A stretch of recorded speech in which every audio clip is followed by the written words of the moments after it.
guys, cool that you guys are back and listening to our podcast. This week I've got a really special guest, Andrew, who's going to join us, and we want to actually start talking about recognition and rewards. I think it's a really important topic to touch, especially now when we are all returning back into the office. And listening to the people I speak lately, a lot of them are really enthusiastic of going back to the office, but also a lot of them are disconnected from the office. And that has a major impact, I think, on companies and on our organizations. But before we start, Andrew, can you introduce yourself?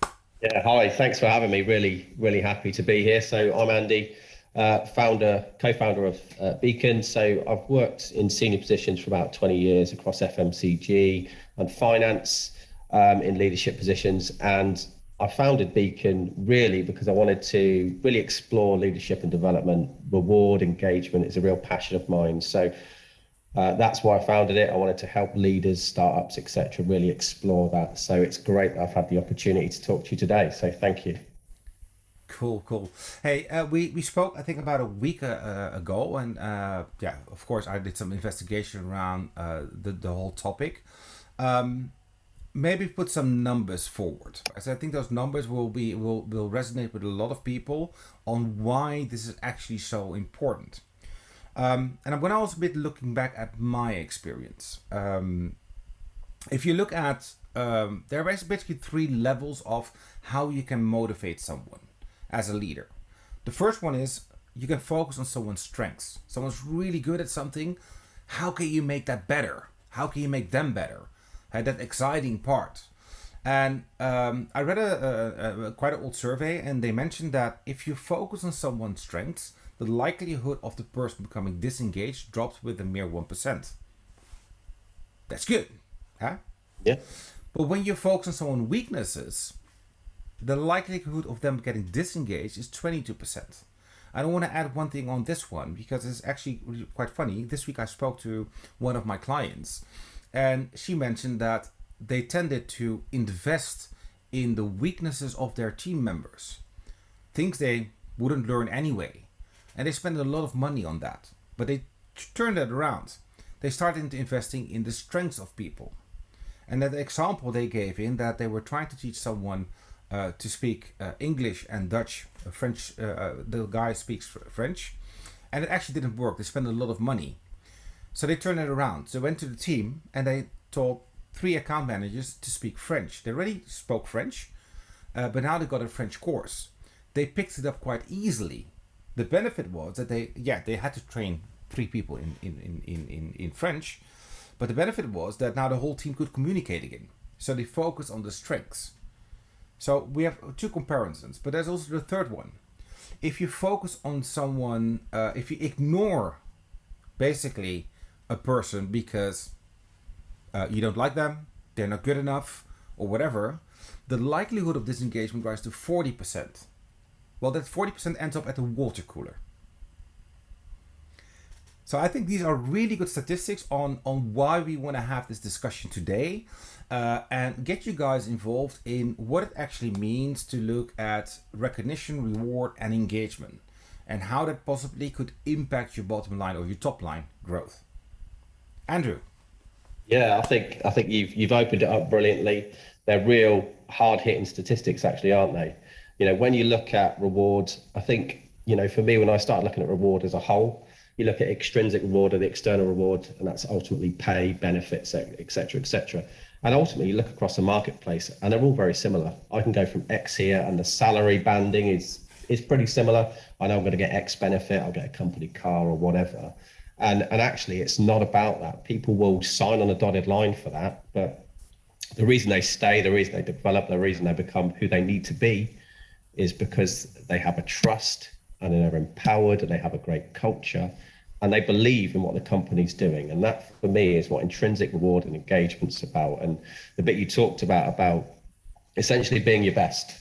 So when you invest in someone, I think we had the conversation last week where you said, the first thing you said to somebody is, how can I support you to do the best you can? What do you need from me to enable you to deliver what we need you to deliver? And that, for me, is that it's a psychological contract between someone that says, I trust you, I recruited you, I've retained you because you've got amazing qualities, and I want to bring them to life and I want to allow them to flourish. And that for me is what reward and engagement is. I think those three statistics summed it up beautifully. And I just wish more leaders could, have that thought process.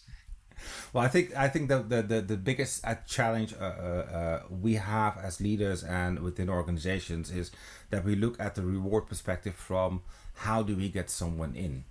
I was reading up on this one, and it's actually similar to something I read years ago when I got a training from our HR team, is that the initial pay you're going to get, that car and the stability, that's the safety part. Before you make a choice of moving to another company, you want to know if you're safe, if the organization is stable, if the organization can flourish, if they have a steady growth of people and not replacing of people. All that stuff is really important because it gives you that safety level.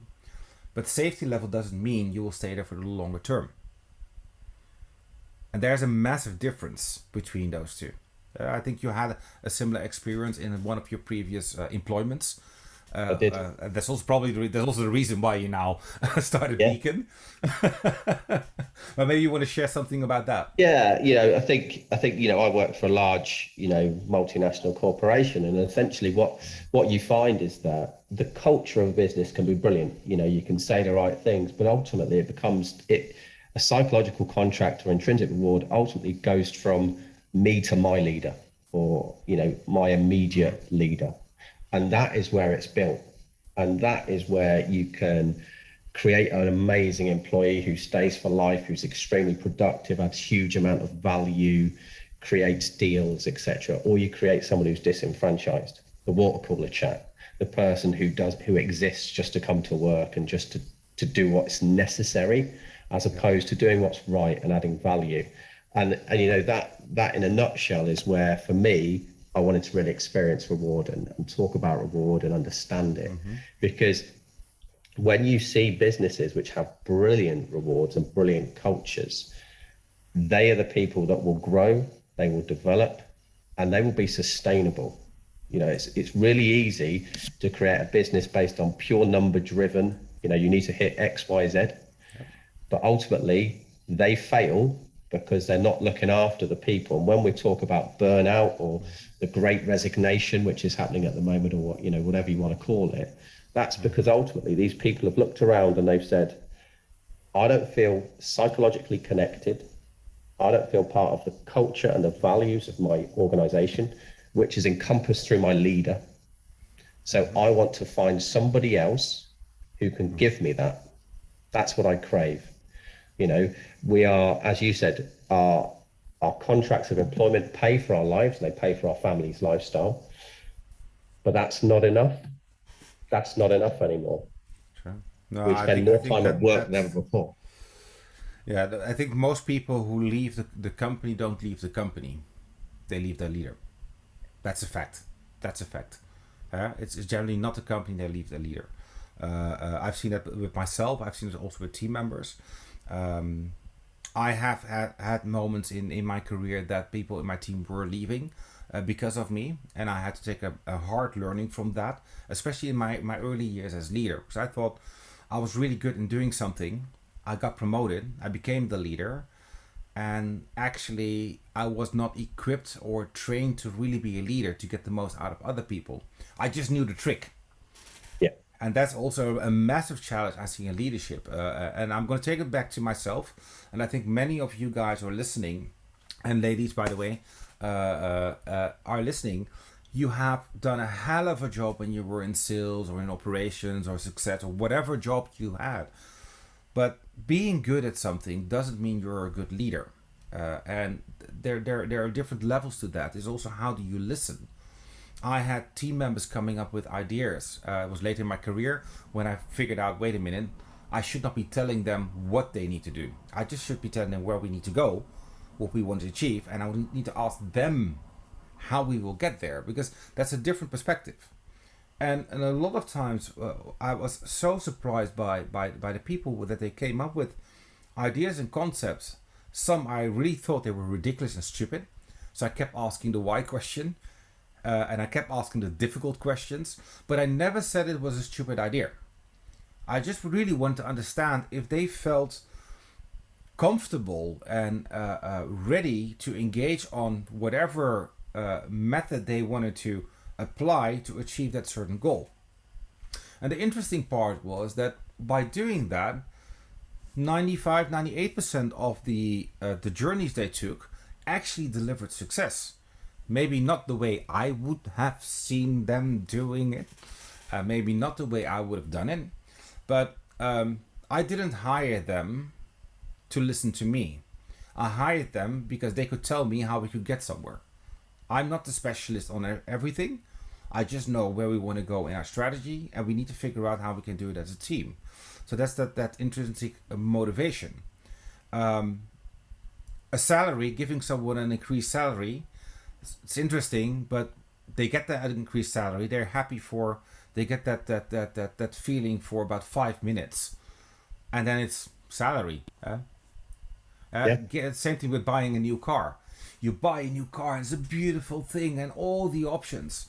But after you have showed it off for a week with your friends, it's just a car. Yeah. So you need a bit more. One of the things I really want to ask you is, I can opt from my experience, but my experience is just, it's my experience. What questions could people ask themselves, and maybe their team members, to understand better what kind of rewards will deliver the right engagement? Do you have an idea about that? Yeah, I think the first thing is to try and create a shared understanding of what you try and do. So get a really open and honest framework. So one of the questions that you can ask is, do you feel listened to? So being listened to also means, do I get an answer? So sometimes that isn't the answer you want to hear, right? Leadership is not about providing everything every time they want something. It's about actually, I've listened to you, I've taken it in, and I've said, actually, we can or we can't, and this is why. So do you feel I've told you a story about the why? Do I give you enough opportunities to have lead development? So, and that doesn't mean development to get promoted. That could be development because I want to try something different within the same banding or something like that. That's something like that. And it's about, do you give me the autonomy to make decisions? Do you allow me the ability of feeling empowered within a set of structures? You can't empower someone to write a contract if they have no idea how to do it, what a contract is. But you could allow empowerment within a piece of it. And for me, it's around, does my manager share the same values as me? And that's a question you can ask. Do you believe we have the same intrinsic values? And that, again, just allows the employee to have that conversation which says yes or no, and this is how we can bridge that gap.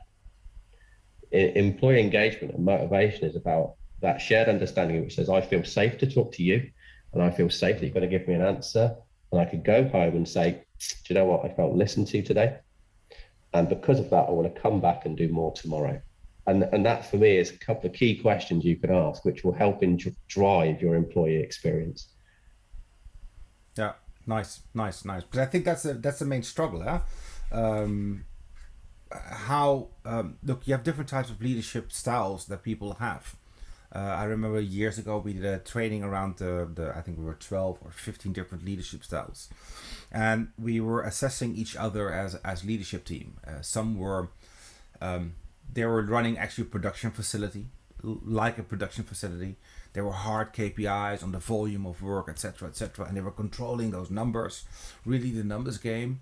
Others were more dynamic. It was also depending, of course, on where you are in the operational process of your organization. Some processes are factory processes. Every hour you need to finish X, Y, Z. Yeah. You can't change that. But the challenges a lot of us have is that you daring to ask that question, because that's also difficult for you as leader. We can say, okay, as leader we have to do it for our people.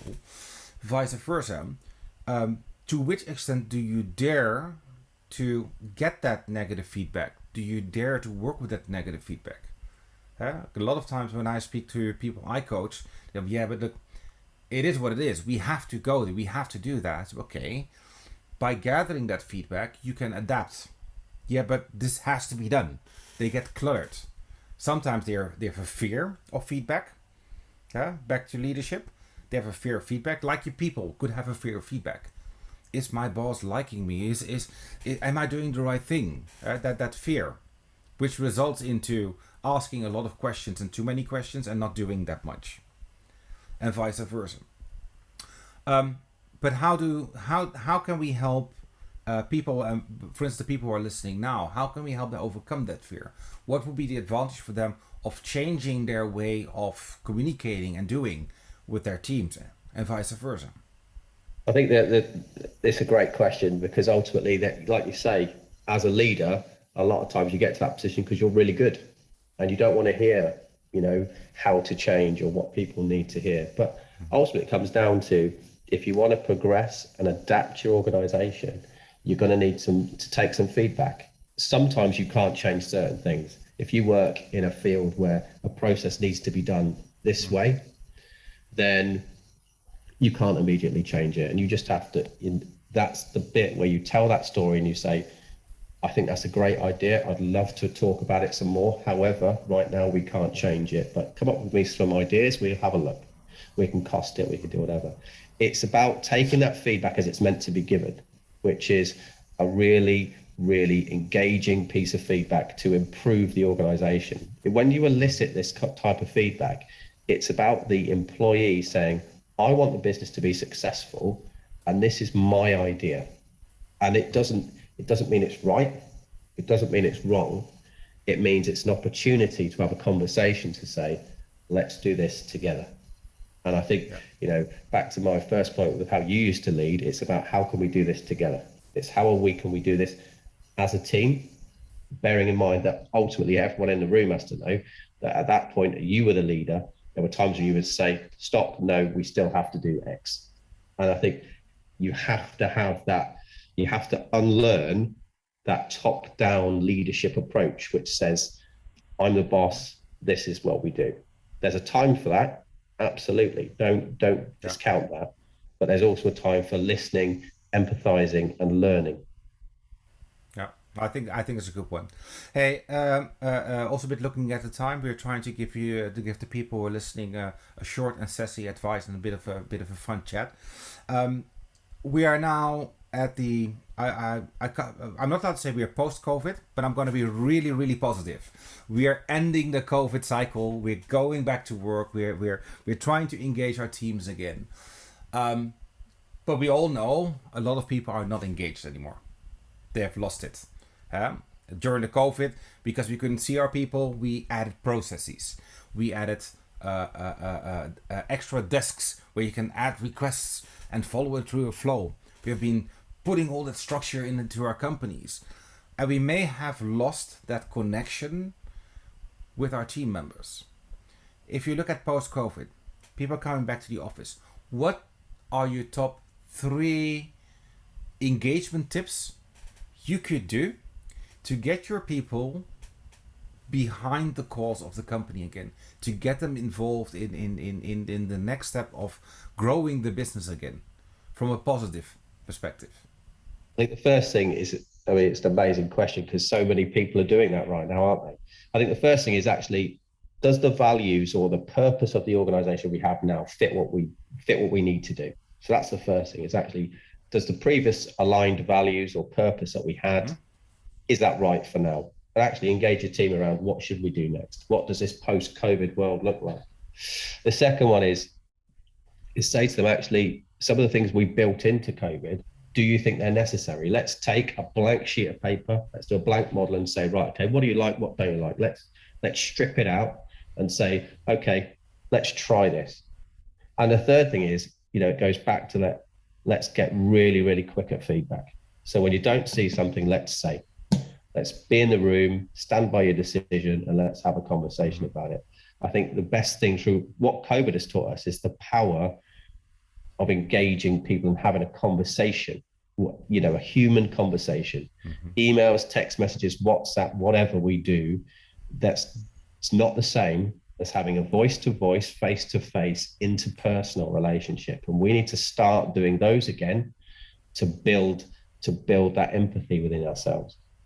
Yeah, I think this is a great one.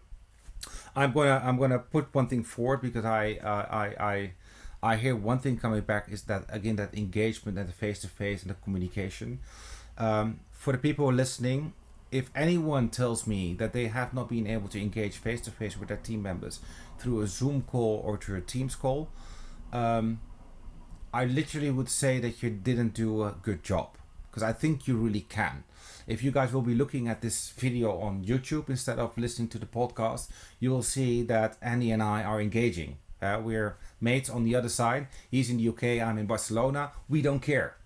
You can engage with the people you have, but you have to listen. Please just have to listen to and giving them that space to give that feedback, not being scared that there are repercussions. And I think a lot of us have learned that over the past months on how to do that. But if you still struggle with that, try and be more patient in your calls. Try to listen a bit more instead of react. So listen, not to respond, but to learn. That's a key thing I want to give you guys back. Hey, but looking at the time, we're running out of time. These are really short podcasts, so I want to thank Angie for sharing your knowledge. If someone wants to learn more from you, wants to engage with you, how do they get into contact with you?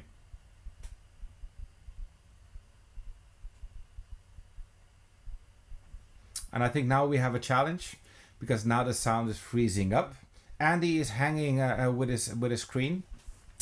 If you guys want to connect with Andy, what I will do is I will put a link below the post so you can connect with him. And I will share some details about Andy in this podcast. I'm going to thank Andy so much for sharing his experience and knowledge. I see he's now dropping off, so we'll be touching back with him later. If you want to know more about Andy, just let me know. And there he is. He's back.